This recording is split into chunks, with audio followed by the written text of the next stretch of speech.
Cek cek. Bismillahirrahmanirrahim. Assalamualaikum warahmatullahi wabarakatuh. Alhamdulillahirabbil alhamdulillah nahmaduhu wa nasta'inuhu wa nastaghfiruh wa na'udzubillahi min syururi anfusina wa min sayyiati a'malina may yahdihillahu fala mudhillalah wa may yudhlilhu fala hadiyalah. Asyhadu an la ilaha illallah wahdahu la syarikalah wa asyhadu anna Muhammadan abduhu wa rasuluh. Muhammad sallallahu alaihi wasallam wa barik ala Muhammad wa ala ali Muhammad. Qala rabbi shrah li sadri wa yassir li amri wa hlul 'uqdatam min lisani yafqahu qawli. Alhamdulillah, puji syukur kehadirat Allah Subhanahu wa taala, kita dipertemukan kembali di sore yang berbahagia ini. Insya Allah kita akan ngobrol perkara yang cukup banyak menjadi sesuatu bahasan dalam pernikahan gitu ya. Dan ini memang menjadi hal yang sangat umum tentunya, menjadi konteks bahasan dalam ta'aruf itu juga gitu. Kita akan bersama ini dengan Kak Greget, insya Allah, yang beliau juga memang merupakan orang yang memang concern di bidang keuangan syariah. Nah, ini tentunya nanti akan menarik karena kita bahas uang, bukan bahas uang yang biasa saja gitu, tapi melainkan bagaimana uang tadi dilihat daripada sudut pandang Islam gitu ya. Nah, kita tunggu Mas Gregetnya biar bisa join sama teman-teman semua. Boleh share live-nya, ajakin teman-temannya daripada insecure soal apa namanya, masalah keuangannya sekarang gitu ya. Nah, ada baiknya mending kita belajar aja daripada kebingungan mau gimana gitu. Baik langsung praktek saja.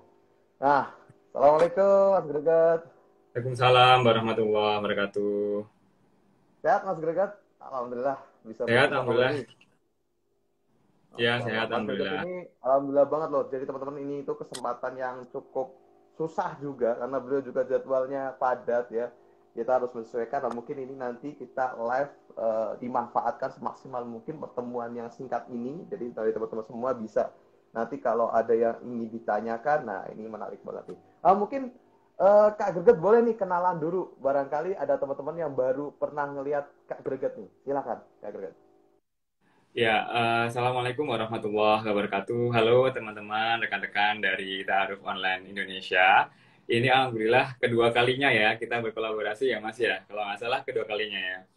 Yang dulu tentang apa saya lupa. Kayaknya financial planning. Tapi kalau yang sekarang ini lebih ke life hack untuk mereka yang gajinya UMR atau 2 jutaan gitu. Nah, memang benar tadi disampaikan bahwa saya adalah seorang Islamic Finance Specialist, jadi spesialisasi saya di keuangan syariah, ekonomi syariah, halal industri gitu.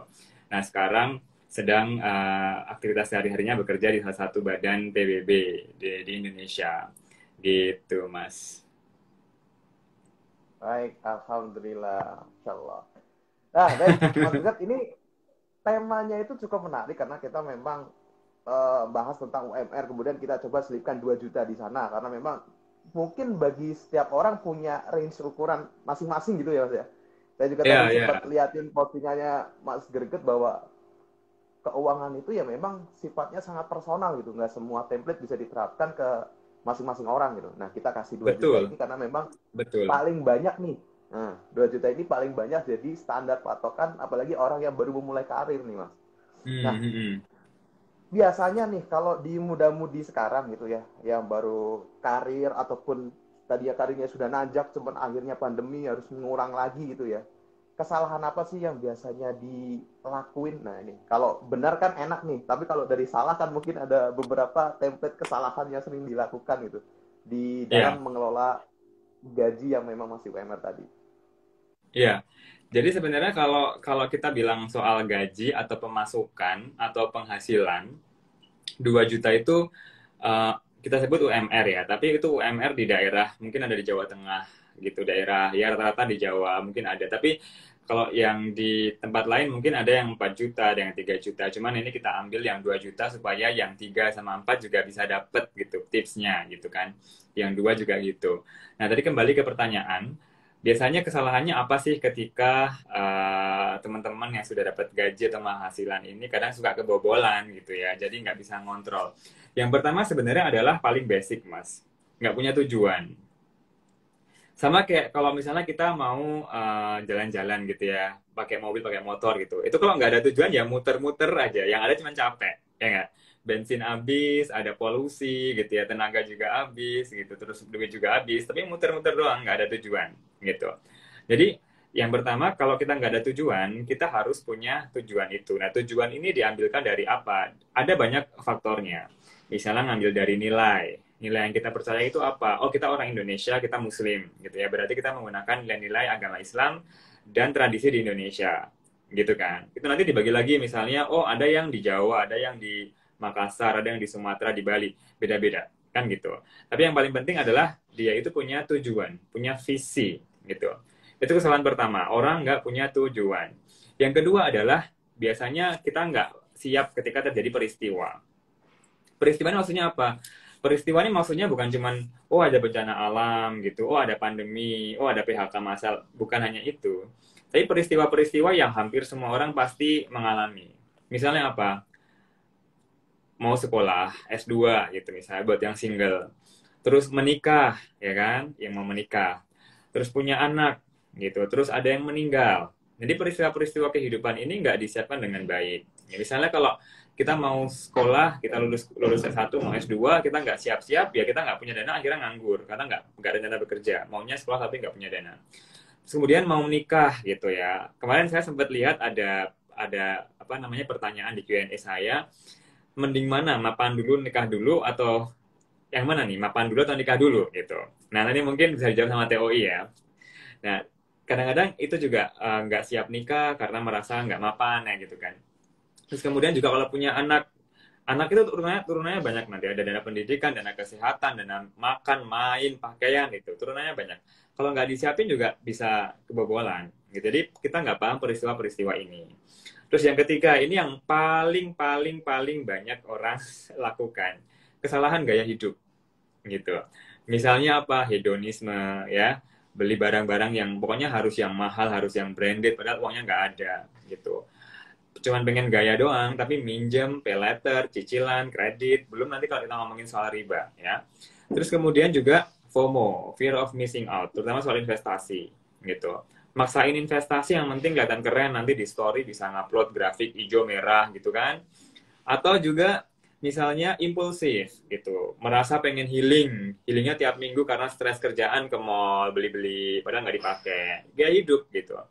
Nah, yang keempat adalah kebutuhan. Nggak paham sama kebutuhan. Kebutuhan itu kan sebenarnya ada skala prioritas ya. Ada yang disebut dengan kewajiban atau mandatoris. Ada yang disebut dengan kebutuhan atau yang kita perlukan sehari-hari. Ada yang disebut dengan keinginan atau wants. Dan juga demand atau permintaan atau tuntutan gitu. Nah, yang kewajiban nih mau nggak mau harus didahulukan karena dia menyangkut hak orang lain, kewajiban kita terhadap negara, terhadap bangsa, terhadap agama, kayak sedekah, zakat, pajak gitu-gitu. Atau utang juga gitu. Nah, terus kebutuhan kayak biaya hidup sehari-hari, makan, transportasi, pulsa, dan lain sebagainya. Terus keinginan. Nah, ini yang biasanya nih orang maksain, padahal nggak punya gitu loh. Keinginan tuh kan kalau nggak dipenuhi juga nggak apa-apa. Dia akan menambahkan nilai kepuasan saja sebenarnya, tapi tidak mempengaruhi keberlangsungan hidup kita secara esensial gitu. Terus baru ada demand atau permintaan atau tuntutan. Nah ini buat orang-orang yang emang dia punya buying power. Oh aku pengen beli mobil listrik gitu. Kalau punya duit nggak apa-apa. Oh, aku pengen beli iPhone 14, oh belum keluar ya gitu. Nah, itu juga nggak apa-apa kalau ada buying powernya gitu. Tapi kalau enggak ya jangan. Nah, jadi skala prioritas ini yang kadang-kadang kita juga nggak ngerti sehingga kebobolan, sehingga salah ngatur uang. Nah, 4 hal ini Mas, itu sebenarnya faktor yang mempengaruhi bagaimana seseorang itu merencanakan keuangan, ngatur duitnya. Jadi tadi dia harus punya tujuan, terus dia juga paham peristiwa babak kehidupan, terus dia juga paham gaya hidup, life below your means gitu ya. Live below your means, living below your means. Jadi hidup di bawah garis kemampuan atau maksimal banget sama dengan kemampuan. Terus tadi dia juga ngerti kebutuhan skala prioritas gitu. Jadi 4 hal ini sebenarnya yang mendasari orang itu bisa merencanakan keuangan dengan baik gitu. Nah, perencanaan keuangan itu nggak cuma buat orang yang gajinya 10 juta, 5 juta, enggak. Berapapun penghasilan kita, pemasukan kita, itu kita tetap harus ngatur uang. Jangan kemudian, Allah aku cuman gajinya cuma 2 juta, biarinlah nggak usah diatur-atur, nggak masalah, paling habis gitu. Nggak bisa. Kalau kamu mau keluar dari itu, ya justru harus diatur gitu. Iya kan? Jadi gitu. Kembali. Baik, terima kasih Kak Greget. Masya Allah, jawabannya komprehensif banget. Ini malah satu pertanyaan udah cukup menggambarkan kerangka bahasan kita full untuk sore hari ini ya. Jadi tadi memang benar ya, kalau misalnya dari 2 juta tadi aja kita belum bisa ngeset prioritasnya, kemudian tadi purpose-nya apa, kita sampai ngumpulin duit segitu terus buat apa aja susah, apalagi yang gede gitu. Jadi memang benar banget tadi, jangan salah sangka bahwa apa namanya ngomongin manajemen keuangan ini hanya ketika kita sudah mempunyai sekian ratus juta gitu ya, bahwa Ya, dari tahapan betul. terkecil pun kita harus atur gitu ya. Benar-benar. Kemudian ini mungkin langsung ke aplikasi kali. Kak Greget, tadi saya menarik di poin tentang prioritas ya dari pendistribusian dari hasil pendapatan kita tadi. Ya, misal ini kita bikin skala tadi 2 jutaan gitu. Kira-kira dari 2 juta tadi bagaimana sih kita punya plan untuk bisa mendistribusikan itu agar semua kebutuhan kita itu tercover pertama. Yang kedua, bagaimana biar kita itu istilahnya punya uh,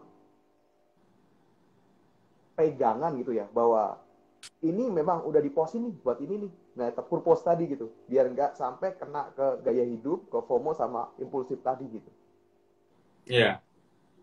Ya, saya ingin mengutip tadi pernyataan Mas Dikri di awal bahwa finance itu sangat personal ya. Jadi kita harus pahami bahwa yang namanya perencanaan keuangan apalagi itu sangat personal. Maksudnya sangat personal itu apa? Saya dengan Mas Dikri mungkin berbeda, meskipun kami belajar dari sumber yang sama gitu. Kan biasanya kan diajarin tuh kayak rasio-rasio ya, ada banyak lah. Rasio yang pertama yang cukup terkenal yang 50, 30, 20.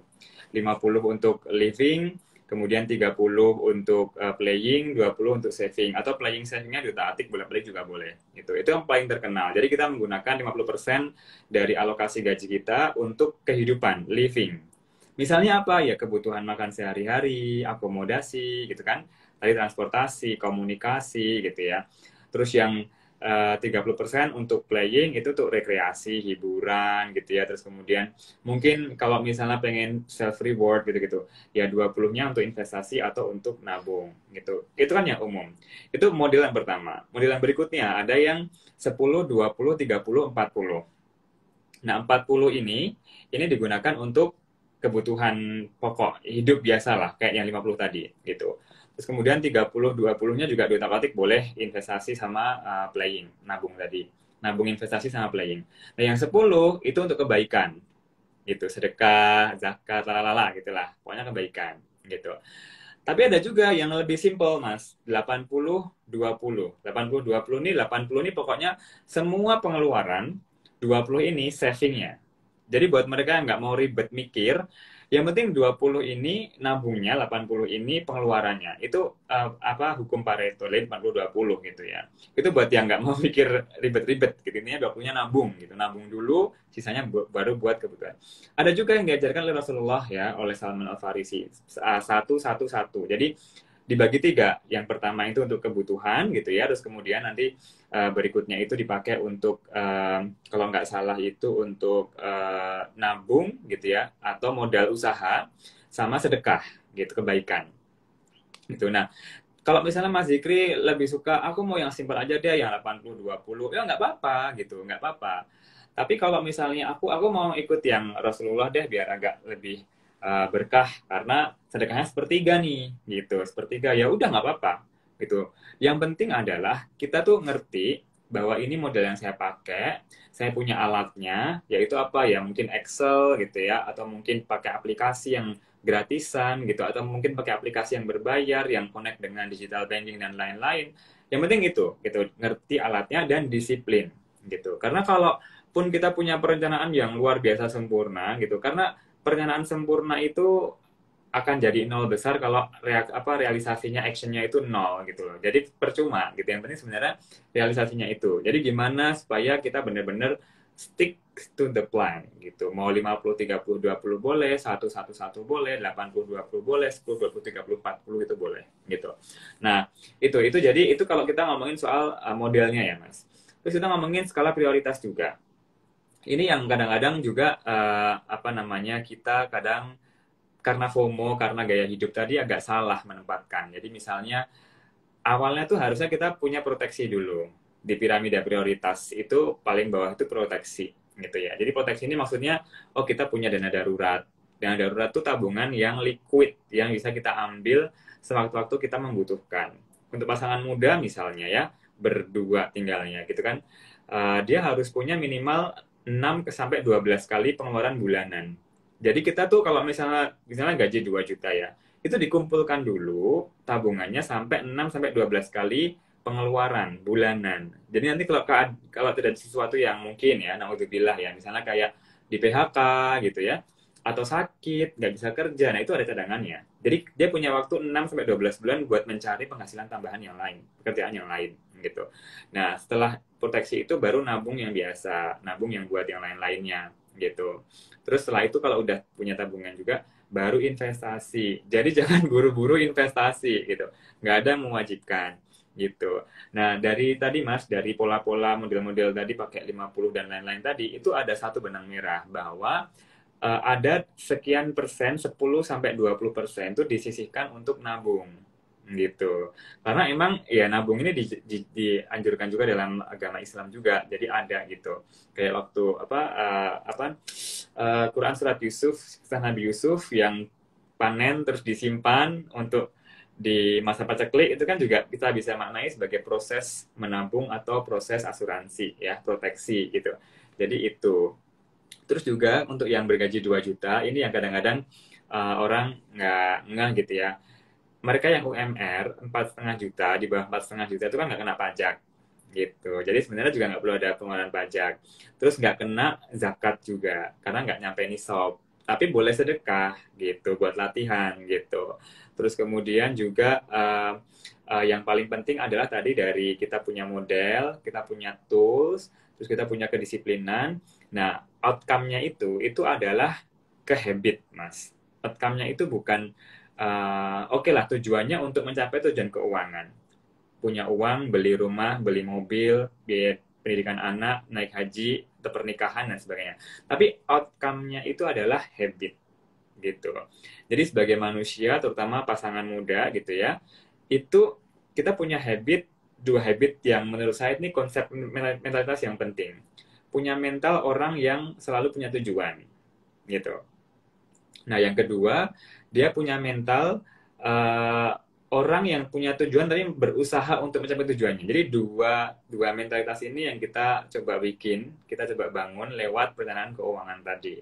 Gitu. Jadi bukan sekedar bagi-bagi doang, terus nanti bisa dapet tabungan, terus nanti bisa beli ini itu, enggak. Tapi dari itu semua, beyond itu ada tadi konsep pembangunan habit dan mentalitas yang kuat tadi. Punya tujuan dan mau berusaha. Gitu Mas Zikri. Baik.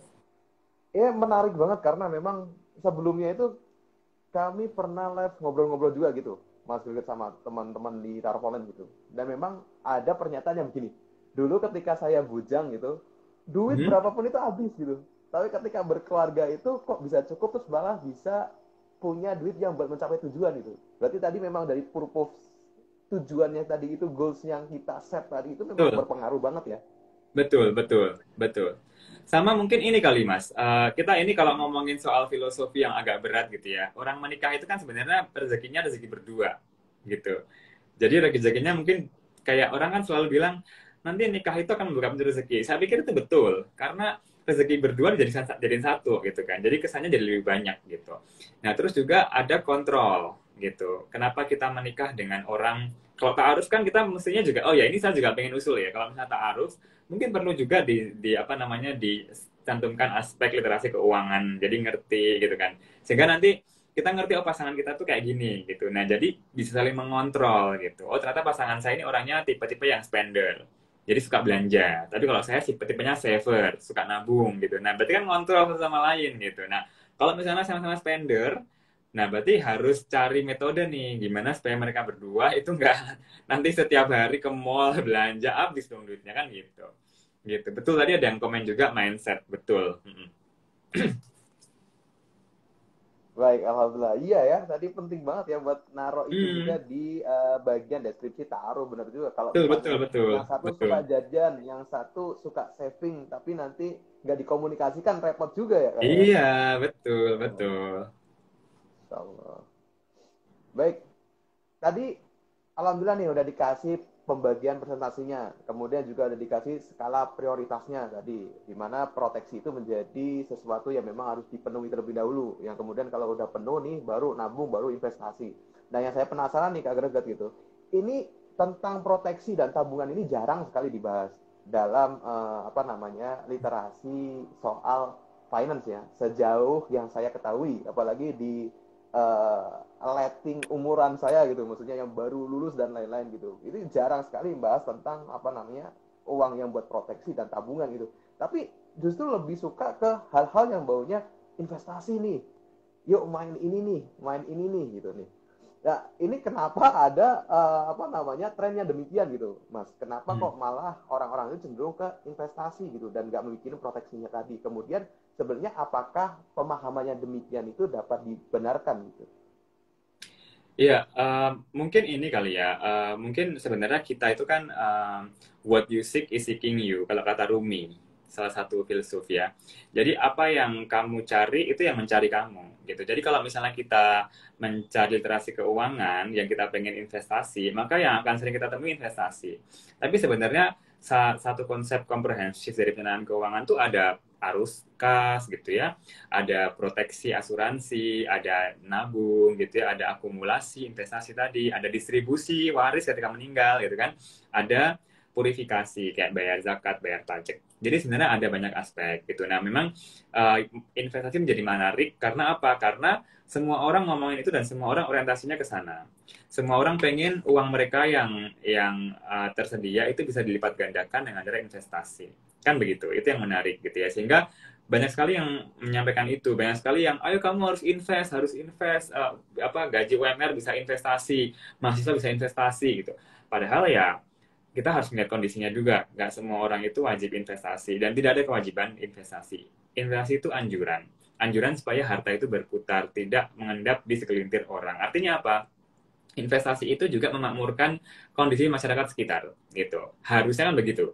Karena kan sifatnya uangnya berputar dan tidak mengendap di segelintir orang, tidak mengumpul di segelintir orang. Artinya biar tidak ada kesenjangan sosial gitu ya, membantu masyarakat yang berusaha juga, uang kita juga bertambah produktif dengan cara yang benar dan halal gitu kan. Kan harusnya gitu gitu. Nah, kembali ke soal yang tadi asuransi atau proteksi sama menabung. Nah, proteksi itu sebenarnya juga sekarang banyak ya, apalagi kita habis pandemi kan. Jadi habis pandemi orang-orang mulai belajar, oh kalau seandainya kejadiannya kayak gini, gaji dipotong mau nggak mau karena pandemi gitu. Berarti kan proteksi menjadi sesuatu yang sangat penting. Jadi semua orang mikirnya ke sana. Ya, kalau belum bisa bayar asuransi, bisa nabung dulu, nabung supaya dapat dana darurat tadi. Tapi kan dana darurat itu kan nggak bisa mengcover besaran kesehatan, biaya kesehatan yang sebesar asuransi gitu. Makanya asuransi yang syariah gitu kan.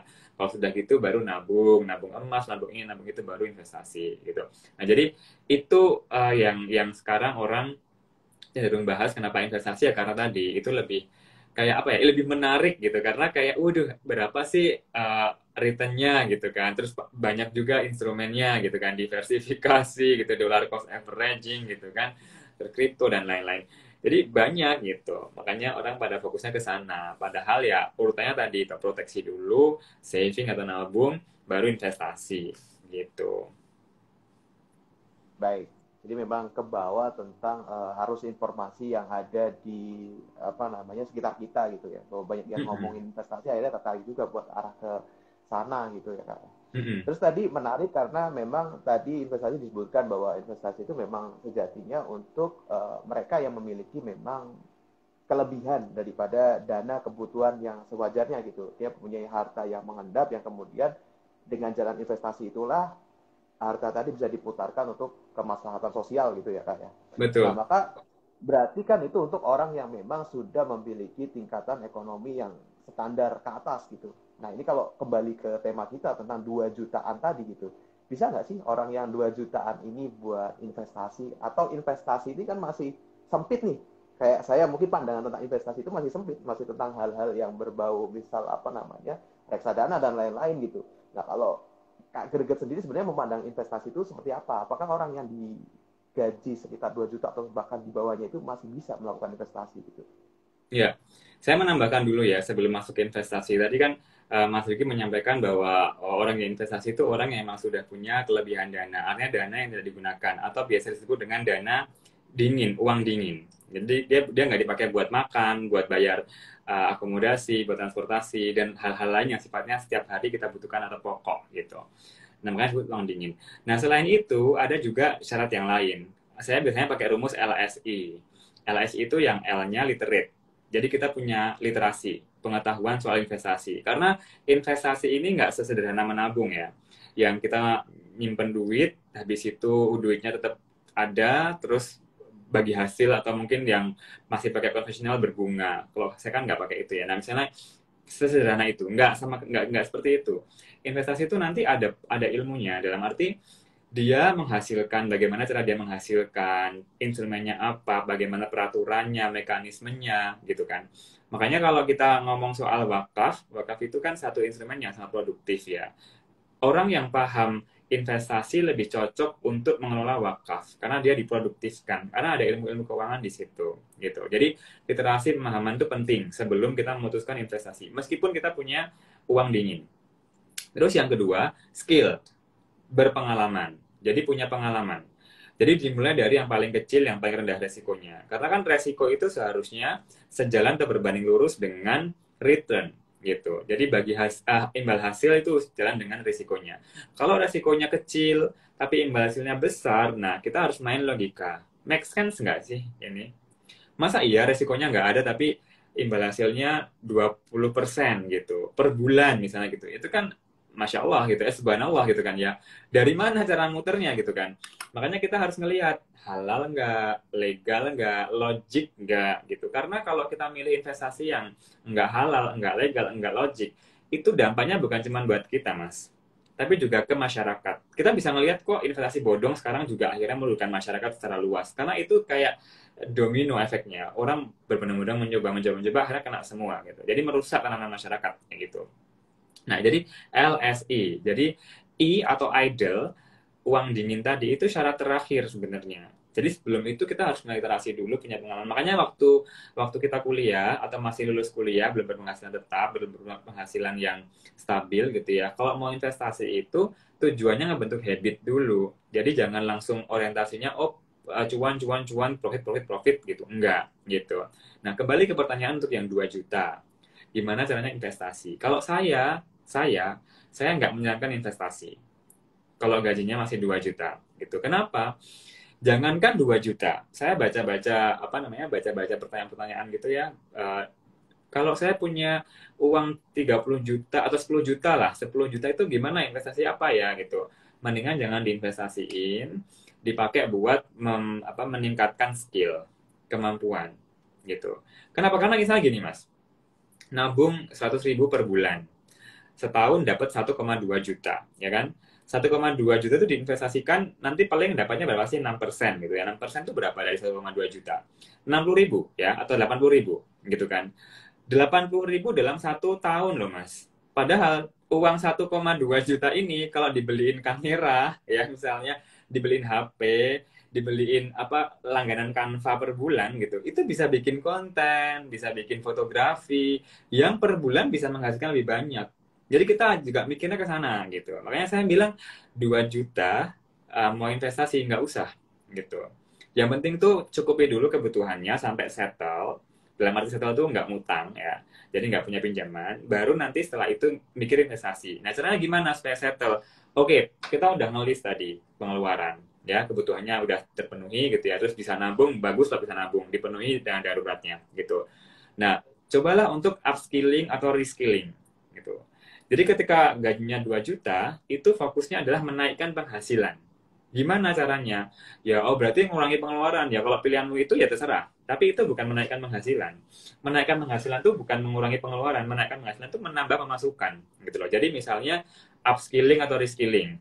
Oh, aku meningkatkan kapasitas yang sekarang. Sehingga naik, bisa promosi, bisa naik jabatan gitu. Oh, aku pengen belajar hal baru. Misalnya saya belajar masak gitu ya, bisa jualan masak. Jadi reskilling. Nah, dari situ nambah penghasilan gitu. Supaya standarnya tuh naik dulu, standar hidupnya sesuai. Nah, baru setelah itu kalau misalnya ada kenaikan gitu ya taraf hidup, terus kemudian dia penghasilannya naik dan sudah ada sisa termasuk udah ditabung, udah asuransi, udah dana darurat gitu ya. Ada sisa, baru itu mulai investasi. Jadi jangan buru-buru gitu.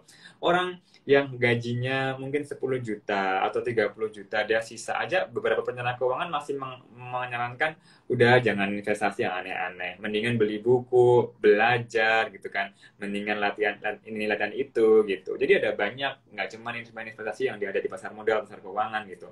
Tapi juga hal-hal lain, investasi dalam bentuk yang lain tadi kata Mas Zikri tadi. Gitu, Mas. Baik, alhamdulillah. Wah, ini apa namanya pengetahuan baru nih yang kita tahu gitu ya, bahwa ternyata 30 juta, pendapatannya 30 juta pun masih di-review ulang gitu kalau memang niatnya mau investasi tadi gitu ya, bahwa memang belum saatnya untuk ke arah sana gitu. Dan ternyata jadi kita malah dapat masukan baru nih, bahwa ternyata investasi itu ya nggak seribet itu, harus milih mau lewat jalur mana. Segampang tadi kita itu beli kamera, terus langganan Canva gitu. Kemudian Betul, betul, menambah skill, meningkatkan skill, itu investasi gitu. betul, betul, betul. Ya, karena saya agak khawatir aja gitu dengan mindset yang selalu dijelaskan sama orang-orang, investasi, lu invest apa gitu. Cuman gara-gara pengen biar nggak ketinggalan, aduh gue nggak invest apa-apa nih gitu. Cuman gara-gara itu akhirnya ya orang nggak belajar, langsung beli ini, beli itu, padahal nggak ngerti ilmunya. Kan sayang sekali, uangnya malah hilang. Kan gitu. Nah ini ya, enaknya tadi, bahwa apa namanya, tadi balik ke yang LSI tadi, yang dijelasin sama Mas Greget, memang kita ngelihat sesuatu itu memang nampaknya rumit banget karena memang belum belajar gitu ya. Makanya tadi Mas Greget juga ngasih penjelasan gitu. Bahkan orang yang sudah punya uang dingin pun gak bisa langsung pasang begitu aja gitu, bahwa mereka harus Betul. belajar dulu dan lain-lain gitu. Nah ini teman-teman semua, alhamdulillah yang sore ini bisa apa namanya dapat bergabung, kemudian tahu ya tentang tadi skala prioritas tadi, bahwa kita lebih baik ke proteksi dan lain-lain gitu. Saya sendiri dalam obrolan yang baru setengah jam ini baru dapat kecepretan sedikit nih dari ilmunya Mas Bujat. Ini udah lebih ketata gitu pikirannya, lebih ketata, lebih kayaknya oh ternyata ringan ya gitu. Kalau walaupun misal dalam skala ekonominya masing-masing gitu ya, tapi dengan tahu ilmunya ini kita bisa lebih ringan gitu, dan nggak gampang ketarik orang gitu. Insya Allah. Benar. Mas Gerket, kemudian nih, karena tadi kan memang sifatnya ini kan finance ini kan memang personal juga ya gitu ya. Jadi kalau ngomongin 2 juta ini kan bisa jadi ada yang dengan 2 juta itu kurang, ada yang 2 juta itu cukup, bahkan ada yang 2 juta itu lebih gitu. Nah ini sebenarnya itu gimana sih dalam kita melihat melihat uang, kemudian pola pikir kita tentang pendapatan gitu, melihat gaji yang kita terima gitu, biar merasa istilahnya itu ya kita tadi, saya kutip tadi katanya bahwa kita hidup di bawah keinginan kita gitu ya Kak ya. Nanti boleh dikoreksi kalau salah. Itu gimana Kak? Ya, itu pepatah atau perumpamaan atau ungkapan yang sangat lumrah ya, yang ternyata sesuai dengan ajaran agama Islam. Jadi living below your means gitu. Atau itu artinya kan tidak besar pasak daripada tiang gitu. Bener kan ya itu ya, bahasanya ya, saya lupa. Intinya tidak besar pengeluaran daripada pemasukan. Intinya gitu. Nah, itu living below your means. Tapi kalau nggak bisa gitu ya, ya udah living within your means. Jadi segaris dengan kemampuan kita. Jadi nggak ada surplus, nggak ada ruginya juga gitu. Tapi nggak apa-apa, intinya begitu. Intinya di bawah kemampuan kita. Pastiin di sana gitu ya. Nah, terus kembali ke soal harta atau gaji. Saya kemarin ya Mas ya, baru ngobrol sama teman sekantor. Saya bilang gini, Bu, nggak semua orang tuh punya gaji. Tapi semua orang tuh punya rezeki. Kan itu sering disampaikan ya sama ustadz, sama motivator gitu. Jadi nggak semua orang itu punya gaji, tapi semua orang itu punya rezeki. Artinya gini, apa yang kita dapatkan dari pekerjaan kita sebagai bentuk ikhtiar dalam hal ini gaji, penghasilan atau upah gitu-gitu ya, itu kan hanya satu bentuk dari rezeki yang Allah berikan ya. Jadi kita juga harus punya mindset yang lebih luas bahwa rezeki itu bentuknya tidak hanya uang itu tok gitu. Dari ikhtiar dulu. Ketika sudah ikhtiar, dapat penghasilan masukan, bersyukur ya. Dari rasa syukur itu diikuti dengan perasaan qanaah, cukup gitu. Nah, kalau ketika saya ditanya, kamu lebih suka gaji besar atau kamu lebih suka cukup? Saya cukup gitu. Kenapa? Karena tadi Mas Zikri, gaji besar itu belum tentu cukup untuk kebutuhan saya. Tapi kalau saya cukup, berarti Allah mencukupkan segala kebutuhan saya gitu. Nah, saya sering cerita kayak gini. Gaji saya ketika saya masih mungkin 10 tahun yang lalu, 2013 gitu ya, itu mungkin dibandingkan sekarang mungkin hanya 10 kali lipat lebih kecil, mungkin gitu ya, sekitar segitu ya. Nah, ketika waktu itu, saya itu udah cukup loh Mas. Saya ngasih orang tua, saya bayar ini, bayar itu gitu kan, hidup dengan, bahkan saya ngontrak rumah waktu itu. Sekarang kan enggak, malah sekarang nggak bisa gitu. Tapi dulu bisa gitu kan. Nah, sekarang dengan gaji yang sekarang itu juga masih cukup gitu loh. Melakukan hal yang sama dengan waktu itu. Jadi gaya hidupnya itu sama gitu. Standarnya naik, tapi gaya hidupnya sama gitu. Nah, yang biasanya bikin orang gagal itu ketika naik gaji, mereka naikin gaya hidup. Jadi tabungannya menurun gitu karena gaya hidupnya naik gitu. Padahal yang benar itu ada grafiknya itu. Jadi yang benar itu ketika gaji naik, gaya hidup itu stagnan gitu. Sehingga tabungannya naik gitu. Jadi beli aset, beli ini, beli itu gitu. Nah, jadi waktu zaman dulu dengan sekarang itu sama gitu. Karena saya berpedoman dan saya punya permintaan ke Allah, ya Allah, apapun kerjaan saya mau dicukupkan gitu. Jadi nggak yang 50 juta kurang, 30 juta kurang, 100 juta juga masih kurang. Kalau kurang terus ya kurang terus, karena kita selalu melihat angka itu diikuti oleh gaya hidup tadi, gitu. Makanya saya selalu ngejelasin gitu ya, bahwa nggak apa-apa kok, misal kita bisa ngelihat ada orang yang mungkin gajinya nggak sebesar kita, tapi dia hidup bahagia, dia hidup dengan berkecukupan gitu ya, dia menghidupi anak istrinya dengan baik. Ada juga yang gajinya 30 juta, 40 juta, tapi kok dia masih utang aja ya gitu, ya kan? Tapi kok dia masih nggak bisa nabung gitu, tapi kok dia masih juga belum belum ini belum itu gitu kan, maksudnya belum mapan, karena ya itu tadi gitu. Itu ini kita ngomongin soal mindset. Nah, di dalam finance itu ada yang namanya mindful finance, Mas. Jadi konsep keuangan kita penuh kendali terhadap uang kita. Jadi ketika dia keluar, kita ngerti, kita mengendalikan, kita hadir penuh, kita mengontrol gitu. Nah, itu yang menurut saya pemahaman yang saya dapatkan dari perspektif agama Islam, bahwa uang ini tuh alat gitu. Kalau alat berarti kan dia jadi positif atau negatif tergantung dengan siapa yang menggunakan gitu kan. Artinya saya menaruh uang ini sebagai alat yang ada di tangan saya. Jadi dia itu bukan tujuan akhir gitu. Kita harus membedakan nih. Saya kemarin sempat juga nge-review salah satu videonya Ustadz Profesor Asad Zaman, yang dia juga pemikir ekonomi Islam gitu. Bedakan antara tujuan dan cara gitu. Nah, menjadi kaya itu tujuan atau cara?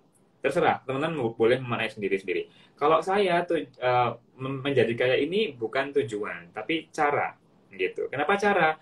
Karena ada tujuan yang lebih besar daripada menjadi seorang yang kaya. Jadi saya selamat di dunia dan akhirat gitu. Saya bisa selamat di dunia dan akhirat dengan menjadi kaya. Misalnya begitu kan? Itu berarti menjadi kaya adalah cara. Alatnya apa? Uang. Kan gitu.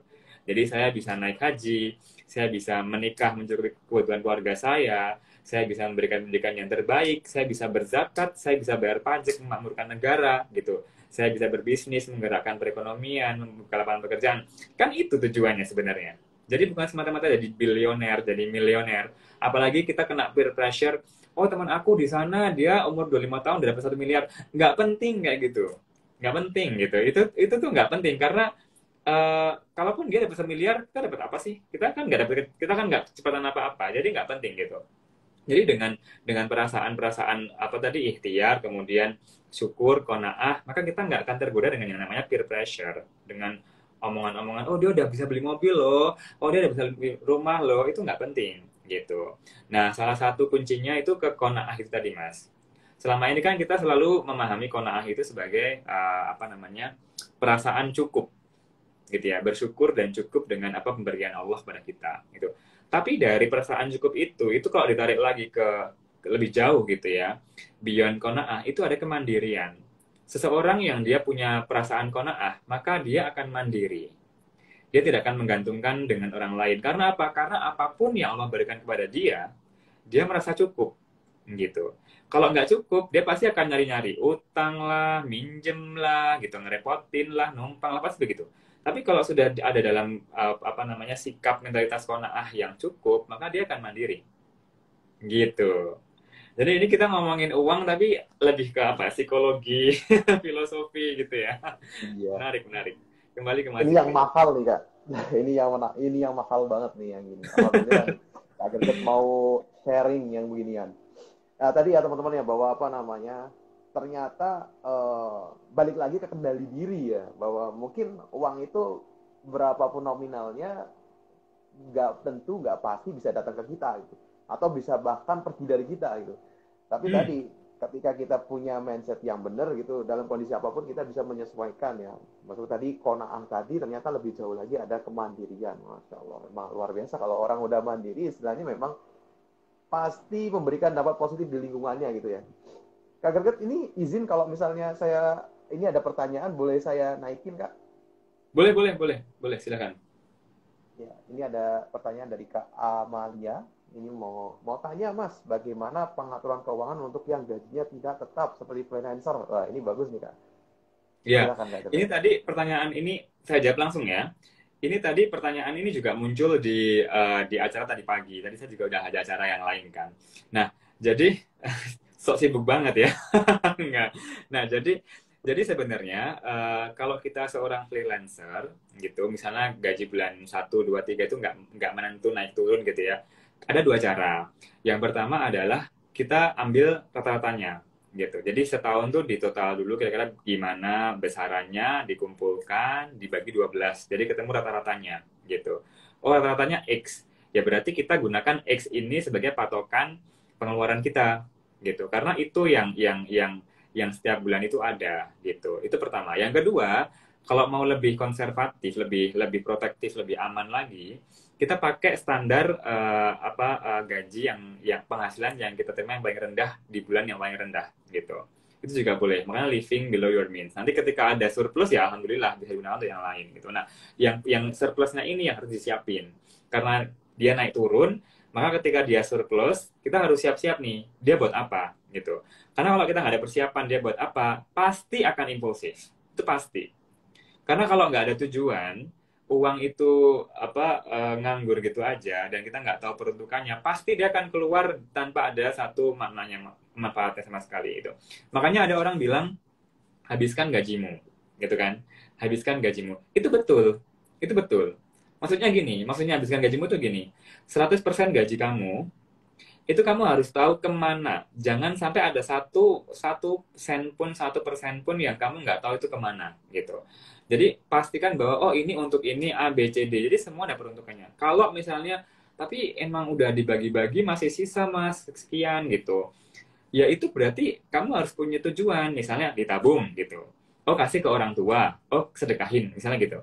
Jadi harus ada peruntukannya. Jangan sampai nggak ada peruntukannya. Karena kalau nggak ada peruntukannya pasti kamu akan pakai uang itu untuk kita dibeli-beli gitu ya. Atau untuk hal-hal yang mohon maaf maksiat kayak gitu kan.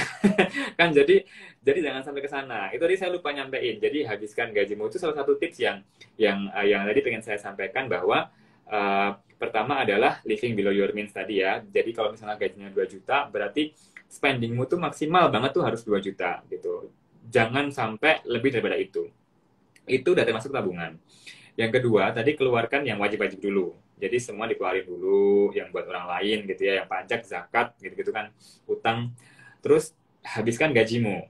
Jangan sampai ada yang tersisa. Maksudnya habiskan itu alokasinya ya. Jadi bukan bukan benar-benar dihabisin buat beli-beli, bukan gitu. Terus yang keempat, utamakan kebutuhan primer. Nah, salah satu yang menjadi ini, Mas, salah satu yang menjadi faktor kenapa muncul generasi sandwich, itu karena beberapa orang itu cenderung mengutamakan kebutuhan non primer dulu. Jadi yang primer di nanti-nanti, tapi yang sekunder di dulu-duluin gitu. Itu salah gitu. Nah, nanti kita bisa ngobrol lagi soal generasi sandwich, generasi yang sebenarnya buat saya mulia, perantara rezeki kan gitu. Terus yang kelima, tentukan alternatif untuk yang 2 juta UMR itu ya. Alternatif maksudnya gini, kalau misalnya kita masih sewa, ngekos, atau mau beli rumah, itu pilihannya kan banyak ya. Pilihannya sesuaikan dengan apa yang kita mampu. Jangan gajinya berapa, kosannya 70% dari gaji. Habis dong, cuman biar buat bisa foto-foto, gaya-gayaan tinggal gitu, enggak. Kalau misalnya masih ada kendaraan umum, bisa pakai kendaraan umum, kan gitu. Jadi alternatifnya harus dicari. Terus kemudian yang keenam, ini juga berlaku untuk siapapun, nggak cuma yang UMR 2 juta. No utang-utangan, gitu. No utang-utangan, pay letter, kredit yang nggak perlu, dan semacamnya. Kecuali urgent. Urgent itu apa? Darurat tuh ada juga indikatornya. Darurat tuh berarti tidak ada alternatif, gitu ya. Terus kemudian menyangkut keberlangsungan hidup atau nyawa, gitu ya. Terus kemudian juga kita sudah berusaha semaksimal mungkin, tapi nggak ada solusinya. Berarti kan harus ngutang. Nah, itu indikator darurat gitu. Jangan kemudian lagi baru apa doang gitu terus ini darurat banget nih kalau misalnya nggak beli ntar hilang diskonnya, itu bukan darurat coy gitu, itu bukan gitu. Jadi gitu ya.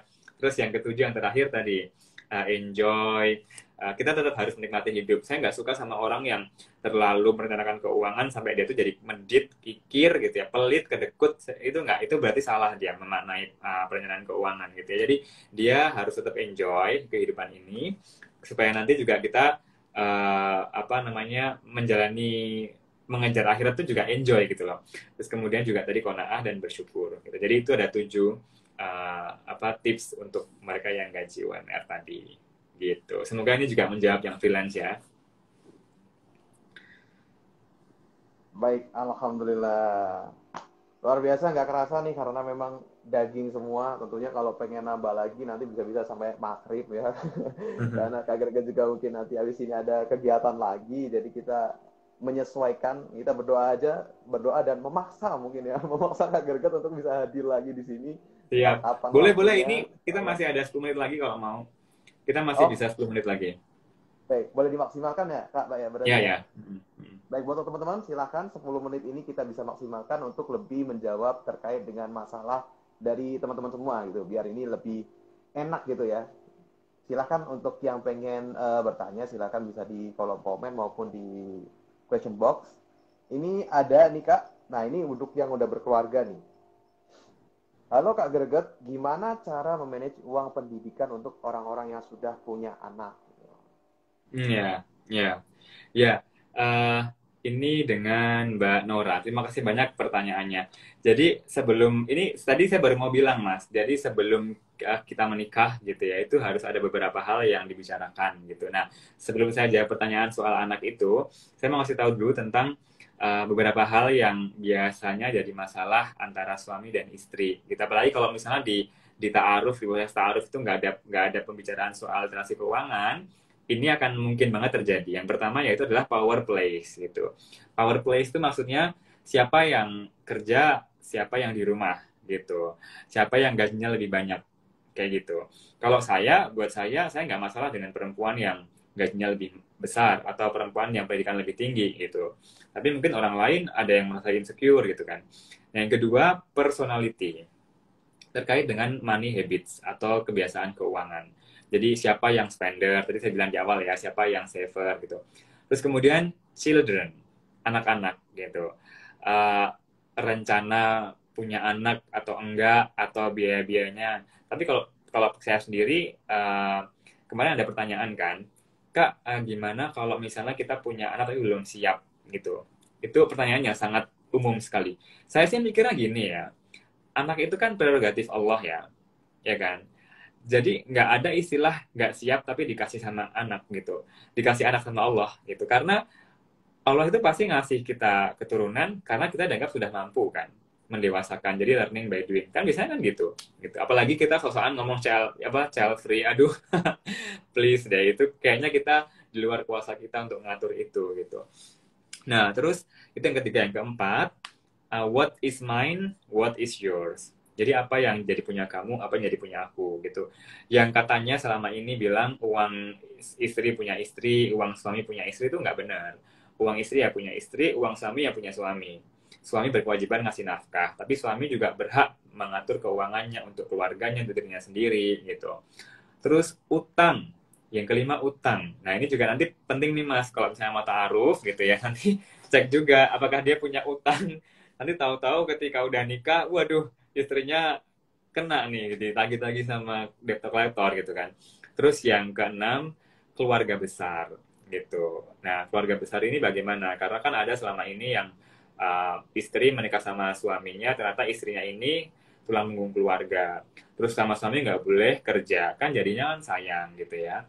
Nah makanya perlu dibicarakan, misalnya seputar rezeki, nanti siapa yang bekerja, siapa yang di rumah, atau dua-duanya bekerja terus gimana, terus pandangan tentang uang di keluarganya seperti apa, terus fase-fase pernikahan itu juga dibicarakan, oh nanti ketika punya anak, sekolahnya bagaimana, dan ini yang menjawab pertanyaan Mbak tadi.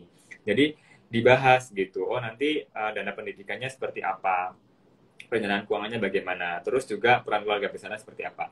Nah biasanya ada keputusan-keputusan yang diambil secara bersama, jadi nggak bisa sendiri. Yang pertama tujuan keuangan kalau udah nikah itu diambilnya bersama, nggak mungkin sendiri-sendiri. Kalaupun punya sendiri-sendiri pasti akan ada adjustment gitu.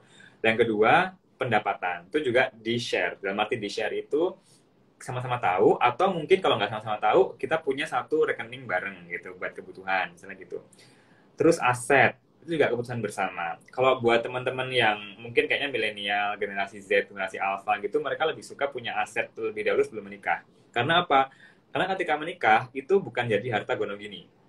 Kalau dia miliki terlebih dahulu, misalnya punya rumah, punya mobil. Tapi kalau sudah jadi berumah tangga, kemudian menghasilkan A, B, C, D dibeli bareng, maka akan jadi harta gonogini gitu kan. Kalau misalnya berpisah. Terus arus kasnya juga, itu juga dibahas. Terus kebutuhan. Nah, disinilah kita menentukan gimana caranya untuk mengelola dana pendidikan anak gitu. Kalau baiknya sih ketika sudah menikah dan sudah berencana gitu bahwa nanti punya anak gitu ya, dengan izin Allah gitu, maka dia sudah harus menyiapkan dana misalnya untuk kebutuhan anak, disiapkan terlebih dahulu, karena kan peristiwa perubahan dari yang berkeluarga, dari yang pasangan ke berkeluarga itu kan lumayan signifikan gitu. Jadi dia harus punya persentase untuk kebutuhan anak juga. Terus pendidikan anak itu juga disiapkan. Nah, kalau pendidikan anak saya menyarankan tabungan perencanaan atau tabungan yang ngeling ke investasi. Misalnya kayak deposito, atau kalau mau reksadana pendapatan tetap, reksadana pasar uang gitu ya, misalnya pendapatan tetap gitu, yang mungkin punya return yang lebih menguntungkan gitu. Tapi kalau saya akan menyarankan yang syariah, pasti yang syariah gitu. Jadi biar berkah juga. Jadi perencanaannya di situ gitu. Perencanaan sebelum punya anak itu sudah harus clear, nanti punya A, B, C, D. Ketika sudah punya anak, dia mulai menyiapkan untuk dana pendidikan. Nah, tinggal dihitung pendidikan dia dimulai dari usia berapa? Usia 6 kah? Atau usia 7 tahun? Kalau sekarang kan kalau nggak salah SD 7 tahun minimal ya. Berarti di usia 7 tahun. Nah, kalau disiapkan dari usia 1 tahun, berarti kan tinggal nanti kira-kira di usia 7 tahun tuh biaya pendidikan sekian. Nanti pakai present value, pakai ngitung inflasi gitu-gitu. Nah, ketemulah X jumlahnya. X tarik mundur ke 7 tahun belakang gitu kan. Berarti setiap tahun harus mengumpulkan uang berapa, dihitung gitu. Dari persentase gaji tadi disisihkan berapa. Jadi kayak gitu. Itu kalau dua-duanya bekerja ya. Tapi kalau misalnya yang bekerja hanya satu ya mau nggak mau ya satu. Tapi biasanya sekarang anak-anak muda tuh mikirnya dua orang pendayung lebih kuat kapalnya. Kan gitu ya. Jadi gitulah gitu. Baik, alhamdulillah tadi ya. Nggak asal langsung set gitu aja, tapi kalau memang udah berkeluarga, baiknya memang dilakukan bareng-bareng gitu. Tadi ada beberapa keputusan yang memang harus dilakukan secara bersama untuk lebih bisa terkoordinasi dengan baik gitu ya. Kita dapat Hmm. banyak sekali nih pengulangan kata tujuan, tujuan, tujuan, dan ternyata itulah memang yang membuat kita itu tetap kekeh dengan apa yang memang kita targetkan gitu ya Kak ya. Nah, Betul. kemudian Kak, ini ada pertanyaan sebenarnya pertanyaannya agak lucu gitu, tapi menarik banget gitu. Gimana gimana? Nah, kadang orang Kak ketika saving ataupun nahan diri gitu ya. Ini kan kadang ada loh yang berasa kayak kok gue jadi pelit ya gitu atau merasa kayak kok jadi pelit ya kayak tadi yang Mas Greget bilang bahwa sejatinya yang ngatur finansial ini bukan membuat orang jadi pelit gitu. Nah, kemudian apa Kak bedanya orang itu akhirnya jadi pelit nih tanpa sadar sama orang yang sebenarnya itu ya dia punya tujuan yang dia lakuin ini memang yakin gitu dan ini nggak sampai pelit tuh standarnya apa sih yang bedain pelit dan sebenarnya dia punya alasan buat ngelakuin itu gitu. Kemarin saya sempat bikin, ini pertanyaan menarik banget sih. Kadang karena apa banyak orang yang salah kaprah gitu ya. Kemarin saya bikin satu literasi yang lumayan impactful gitu saya lihatnya karena banyak banget yang akhirnya komen gitu-gitu kan tentang hidup sederhana, 10 tips frugal frugal living gitu, frugal living. Ada yang ada banyak beberapa orang mengira itu hidup minimalis, cheap living, hidup murah gitu ya. Padahal orang frugal itu kalau dihadapkan ke dalam dua benda sama-sama tas gitu ya. Tas yang satu harganya 1 juta, tapi dia tahan 2 tahun. Atau tas yang satu 100.000 tapi tahannya mungkin 2 bulan gitu. Orang frugal itu akan lebih memilih yang harganya 1 juta. Karena dia nilai ekonomisnya lebih panjang, karena tahan 2 tahun. Tapi kalau orang yang murah, dia lebih milih yang penting dapat murah gitu, 100.000. Tapi 2 bulan jebol gitu tasnya. Nah, di sini ada perbedaan bahwa orang yang punya perencanaan keuangan dengan baik, dia hidup sederhana gitu ya, itu dia melihat value for money gitu. Jadi nilai dari uang ini apa? Oh, nilai dari uang itu diukur dari fungsi dan kualitas. Jadi ketika saya membeli barang gitu ya, dengan harga X rupiah, maka saya akan menilai X rupiah ini dari fungsi yang saya gunakan dan kualitas yang saya dapatkan gitu. Nah, kalau orang pelit, dia nggak akan mikir jauh sampai sana. Pokoknya dia maunya yang murah, murah, dan murah. Diskon murah, atau mungkin cari yang apa namanya cashback-an gitu kan. Saya tidak merendahkan orang yang suka cari diskon, itu bagus karena kita berhemat. Tapi kan jangan sampai pelit. Pelit tuh nanti arahnya ke dekut, medit, kikir gitu ya. Yang akhirnya apa? Dia menyulitkan diri sendiri.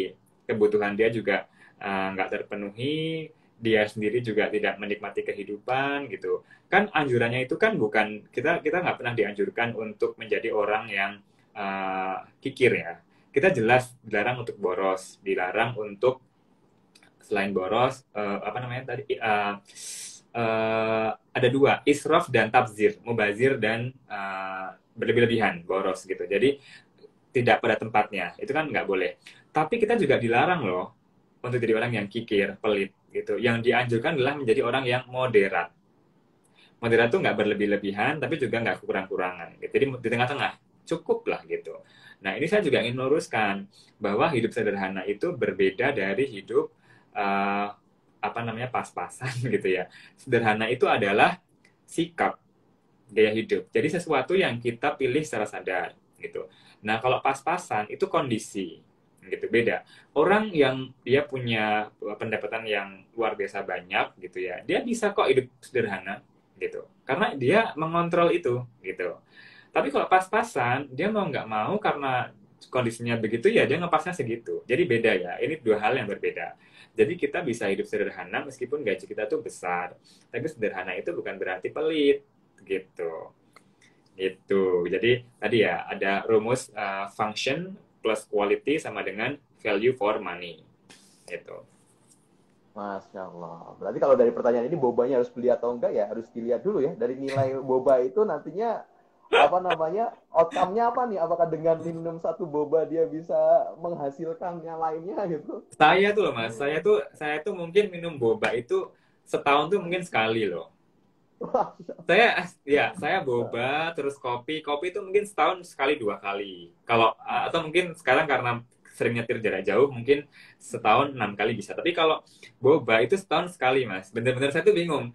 apa yang harus saya dapatkan, apa yang saya dapatkan di nutrisi badan saya dengan minum boba gitu. Itu ya, Hmm. itu minuman boleh lah. Tapi kadang saya bingung aja, kenapa saya nggak suka. Hati-hati loh Mas Gerudut dengan statement yang tadi itu. Ini bisa membuat perang nih antara kaum hawa ini. Ini memang kesukaan mereka Ya, Mas Gerudut. Kita sebagai yang ini laki-laki ya, kan yang heran uang kadang ya. uangmu uang uang suami, uang suami, uang istri ya. Ah, baik. Tadi bisa ditarik berarti ya dengan materi sore ini ya. Boleh beli Hmm. boba pakai uang istri tadi ya, karena memang suka gitu ya. Satunya boba biasanya seblak Mas Gerudut. Memang perempuan itu Oh, saya senang juga yang nggak suka gini-gini. karena itu pedas. Iya. Karena itu pedas. Saya nggak tahan pedas. Oke, baik ya. Tadi boleh ya, sebelum kita diserbu sama apa namanya, fans-fans boba ini. Insya Ya, Allah nggak mungkin. apa-apa, nggak apa-apa. Boba itu ini, boba itu nggak haram gitu. Nggak apa-apa. Hmm, Boleh kalau misalnya teman-teman suka gitu ya, terus mau beli pakai uang sendiri boleh. Nggak minta apa temennya buat traktir gitu-gitu boleh, iya, silakan. Tapi harus ingat bahwa kita harus ngelihat juga kesehatan kita. Jangan sehari 2 kali juga minum boba gitu kan. Karena kan ada gula gitu, ada pemanis gitu kan. Gitu. Boleh baik. kok, boleh. Tadi bercanda ya teman-teman ya. Ya. Baik, Tapi emang saya kalau beneran masa setahun tuh sekali mungkin. hmm, Beneran. iya, Itu pun dibeliin. iya. Memang lebih suka yang lebih ke jus buah gitu mungkin ya, Kak Greget ya. Ya, saya jus buah. Biasanya setiap hari tuh, hampir setiap hari tuh jus jambu, yang pink itu tanpa gula, tanpa es gitu. Jadi itu sama kalau misalnya harus ke kedai kopi, saya minumnya itu hot coklat. Pasti itu. Oh, Hmm. baik. Jadi Baik. buat nanti yang mau ngajak apa ketemuan, ya kalau mau ke kedai kopi, saya belinya hot coklat. Jadi jangan ditawarin kopi.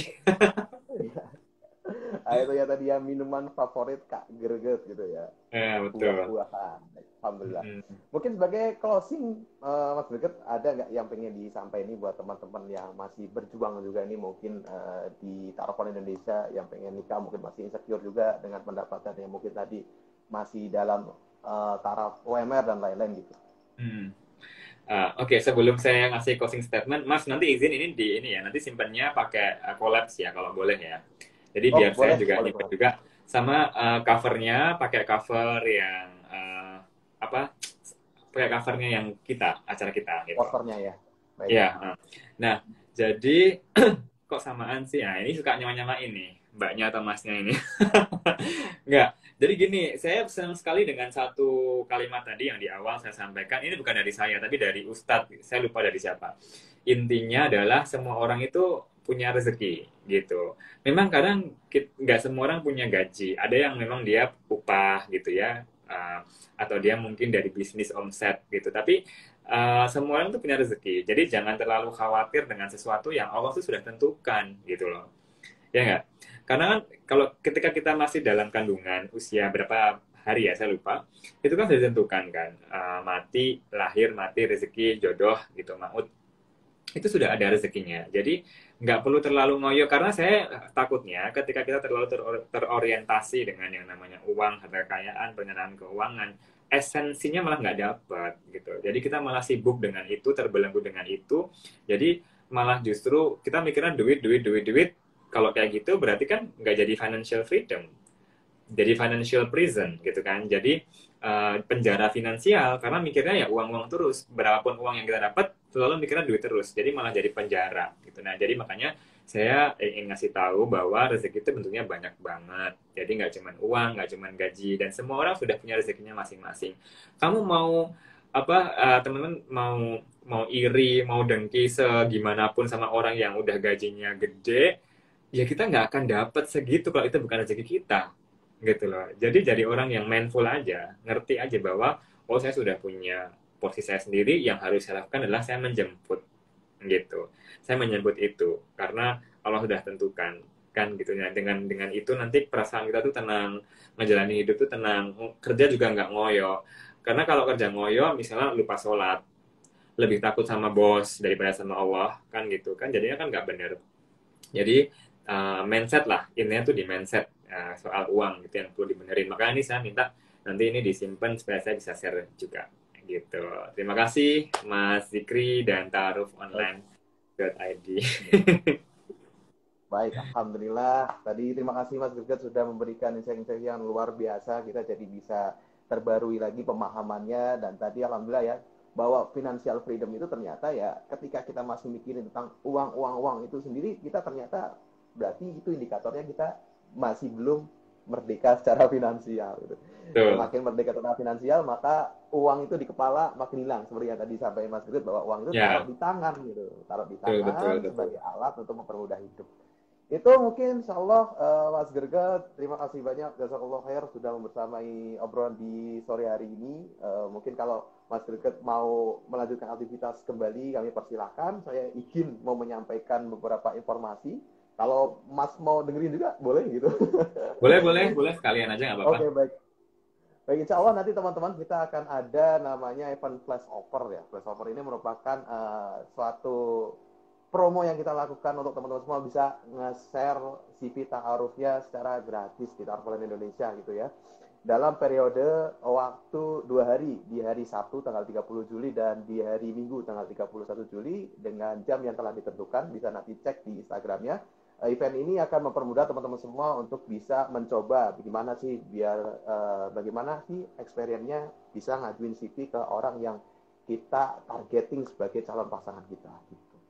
Jadi untuk teman-teman semua jangan lewatin kesempatan ini karena ini bisa jadi momen yang sangat baik untuk bisa dimanfaatkan untuk menjemput pasangan terbaik dari teman-teman semua. Itu mungkin saya banyak-banyak terima kasih Kak Gerget dan tim sudah mau main ke sini. Insya Allah kita akan bertemu kembali karena Masya Allah waktu itu udah ketemu, bahasanya seputar uang, ini ketemu lagi bahasanya seputar uang lagi, tapi materinya baru semua. Jadi memang menarik banget, kita bakal ngobrol lagi mungkin di kesempatan yang lainnya. Terima kasih juga buat teman-teman semua yang sudah stay sampai akhir. Semoga sehat selalu, Mas Gerget dilancarkan segala acara, kegiatannya, dan juga target-targetnya. Terima kasih sudah menjadi contoh baik untuk kami semua, dan sudah mau memberikan banyak sekali pengalaman kehidupannya untuk kami semua. Semoga itu semua menjadi tabungan terbaik untuk Mas Gerget di dunia dan akhirat. Kami berdoa kepada Allah, semoga ilmu yang tadi bisa kami amalkan, yang kemudian nanti jadi jariah buat Mas Gerget dan tim. Kurang lebihnya mohon maaf. Wabillahi taufiq wal hidayah. Subhanakallahumma wa bihamdika asyhadu an la ilaha illa anta astaghfiruka wa atubu ilaik. Assalamualaikum warahmatullahi wabarakatuh. Waalaikumsalam warahmatullahi wabarakatuh. Terima kasih Mas Zikri. Assalamualaikum. Amin. Waalaikumsalam warahmatullahi wabarakatuh.